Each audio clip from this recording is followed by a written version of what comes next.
Hi friends, உங்களை எல்லோரும் இன்றைக்கி இந்த வீடியோவில் சந்திக்கிறதுல எனக்கு ரொம்ப சந்தோஷம். இன்றைக்கி உங்ககிட்ட நான் டிஸ்கஸ் பண்ண விரும்புகிற விஷயம் ஒரு முக்கியமான ஒரு விஷயம். பல இடங்களில் பயிற்சி நிறுவனங்கள் 1 மாதத்தில் ஆங்கிலம், 2 மாதத்தில் ஆங்கிலம், 40 நாட்களில் ஆங்கிலம், இந்த மாதிரி நிறைய விளம்பரங்களோடு இருக்கிறத நம்மளால் பார்க்க முடியுது. இது சாத்தியம்தானா?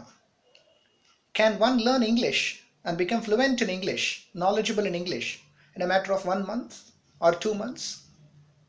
Well, if you ask me, I would say certainly not. இந்த மாதிரி நிறுவனங்கள் இப்படி இருக்கிறதுக்கு, மக்களை இந்த மாதிரி திசை திருப்புறதுக்கு முக்கியமான காரணம் என்னவா இருக்கும்னு கேட்டால் நம்மளோட இக்னரன்ஸ் அப்படின்னு தான் நான் சொல்வேன்.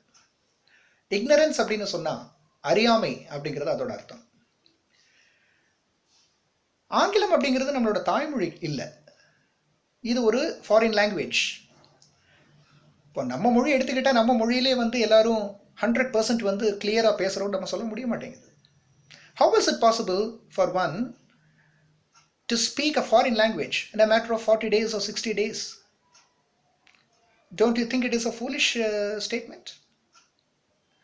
அப்போது ஒரு மொழியில் நம்ம சிறந்து விளங்குறதுக்கு பல காரியங்கள் நம்ம செய்ய வேண்டியது இருக்குது. நிறைய உரையாட வேண்டும், நிறைய வாசிக்கணும், பீப்புள் கூட நிறைய விவாதங்கள் ஈடுபடணும்.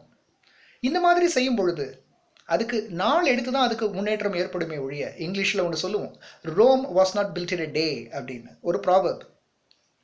வாழ்க்கையில் எதுவும் பெரிய ஒரு எஃபர்ட் இல்லாமல் நம்மளுக்கு கிடைக்காது. கஷ்டப்பட்டால் தான் நம்மளுக்கு அது கிடைக்கும். பேஷனேட்டாக உழைக்கணும், அதுக்கு நாள் எடுக்கும்.